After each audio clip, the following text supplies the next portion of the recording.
wine tamo pong bagya on our gospel last Sunday, the parable of the sower. Wari po, for human situations, sabi rapin po, the acceptance of the word of God, that kretang gabun, apin pibilyanan, apin itamo, natatanggap kay nga manon ning Ginoo nga na po.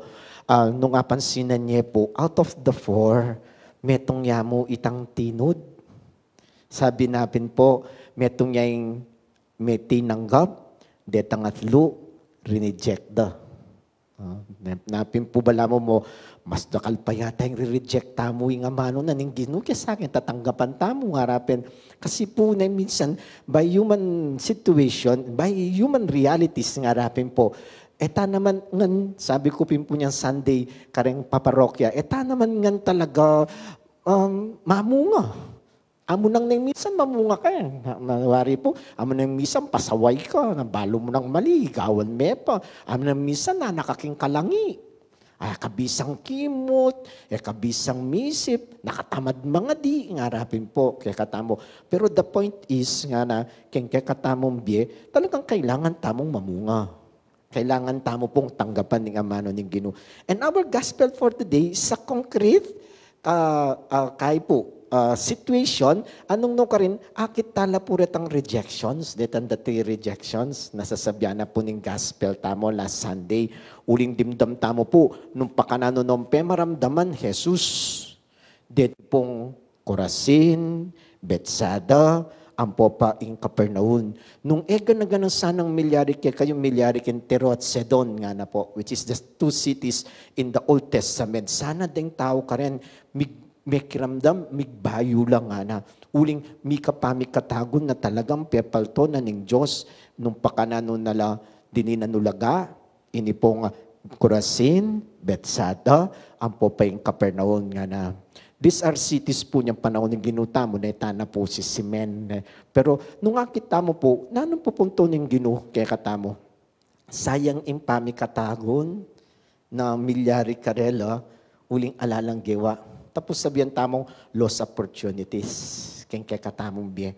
Nampukarakal marilyari kaya katamo tas lost opportunities. Atina, pero nang minsan, ating tapang buring mas pa. Ngarapin, etapa magumpis sa kitang atsuna. Ipagkwento kami pong breakfast ay dinner na bengiring kaya beken na lamesa. Ipapagkwento sa kaya ring mengan, sabi ko bawaling agad tatalakad. Kinita pa mo, kwento-kwento, mamulot tamo, chismis, marites tampa, pero po totoong papagkwento kami. So may pagkwento po, miras ketang point na, nang minsan nga rapin po sasabi, Atina, kapamamagumpisa, buri mo, madakal na. Kaya po yung point. Halimbawa, kayong obra, magumpisa ka pa, nga rapin po sasabi, at magumpisa ka pa, buri mo na nakakatas posisyon, buri mo matas nakasweldo, andyang numano ka, magkasakit kang talaga. Nang kayo po nasabihan takin sa salita mo, sometimes we begin, let us grab the opportunity, ating obra, umpisan mo ka rin. Mo balo, kaya kasipagan, 2 years, 1 year, nga rapin po, 6 months, mapopromote ka. Uling akakit din galing mo. Kanini ko po ma-amaze. Sabi ko, malating bagi, tatalilele, da paboren, didinan ulaga, uling sabi rapin, ditak-ditak, ating kabaldugan. Mapaglasada ko po. Apot ang ating kumburing saluan, lawing keking, siyempre, online, sa impong ka na akong panaisipan, kaya sa akin magasolina ko pa, o teko niya mulawing keni, nga ako po, napimpotante pong ginulis sa aking parokya, Lazada po, matakay, kanino ya po, among, ngara po gata, among, ika na naman, ngara po gating kaya, what amazes me ka rin po, potang akit me kita pong potang salwan me, makabili, location, mainland China, potang saluan me, 100 pesos. Shipping fee, 58 pesos. E di 158 yamo. Sa akin yung aeroplano. Wari na po. Nung pansinan nyo po, sa akin yung aeroplano, dumalan niya kin custom, dumalan na kin courier, potang kay bayaran mo 158. Ano pang penakitan do? Just imagine. Sabi ko, makanila kagaling din aliwan tao. Ito naman panto na nitang nung pakanano karakaling panakitan daw. Nung pakanano kadakal din sali karela. Uling diyang chamame-mame, susyamo, pangipia beyabe, may ngarapin pong sasabi, dakalya. Ako po, kaya may tungkong barangay, potang make-offer na rin tao, akit mo talagang nakakuswelo, akit mo itang offering daw. Potang buklat mo po, at iyo po itang kekatamo ngausan, perang banal. Nano mo po yung perang banalo? 20 pesos. Siguradong sobre naman da 20 pesos. Pero potang you count those 20 pesos. Potang piyabe-yabe mo lang. Karakalda. Karakalda po. Nasabi ko bigyan sa sarili ko, ditak yaman, pero you look at it as an opportunity para kang sarili mong harapin. Ay, pota pong akit yung kilambatan. Karakal. Karakal po itikem kay katamong biye. And I think, ini po yung sasabihan na ng Ginoo. Sabi ko ating ko pong kapanwalan na paningisipan po, tang daramdaman ko po rin gospel rin. Wari, kaya minsan damdaman tamo king Ginoo. Mo pa man sasabihan, na pong katuglong na, balo na. Wari niya po. So isipan ko, di po nisabihan, balo na ng Ginoo, no, nanggawan na rin tao nga rin eh. They will not listen to Him. But still, He insists.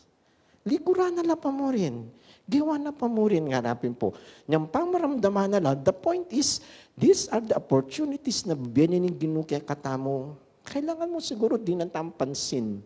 Niyang pimpumbisan, di na naman yung kakulangan tamo aliwa tamo papansinan. Wari po, kaya namong obra, papansinan tamo dapat itang panakitan, itang pera. Pero sometimes, tamo papansinan, itang ababalo tamo. Itang our learning experience. Kasi burita mo, our learning experience will be compensated how much we earn. Ngarapin po. Nang kay, ala tamang panakitan. Pero itang experience itself, at karagula panakitan. Kasi po, tutuki, itang balo mo, galingan mo, people, abala mo, panamdaman da ka. People na burira ka. People na, they see you as a taong talagang pahulagan da kimbi. And I think kini po imbuli ng papalad ng Ginoo kay katamo. Don't lose opportunities in life. Don't measure them to how much you have. Ngarapin po, kay katamong biye. What is important ngarapin? Grab the opportunity that has been given to us. At potang pakamalan tamo, di din ang tamong ulaga, ngarapin po, later on, ikatamo mo rin yung maging matula. Ikatamo mo rin yung mag-succeed, ngarapin po. Ikatamo rin imikap mo ang king grasya. Napin po bala mo, yung Ginoo yan hindi din ng ulaga. Sabi napin po nga basa ko, kaluguran na lang yung Ginoo. Uling ina namang gawang karela ito, nung ina lang kaluguran. Dening dugal na reti. Uling mo munang din, nung tutukyan tayo tang konsepto nining Ginoo. Balo na bayo yung pa adwan. Buli nang sabihan, balo na no, nanong reaksyon da. Pero, pepay daig, still continued loving them.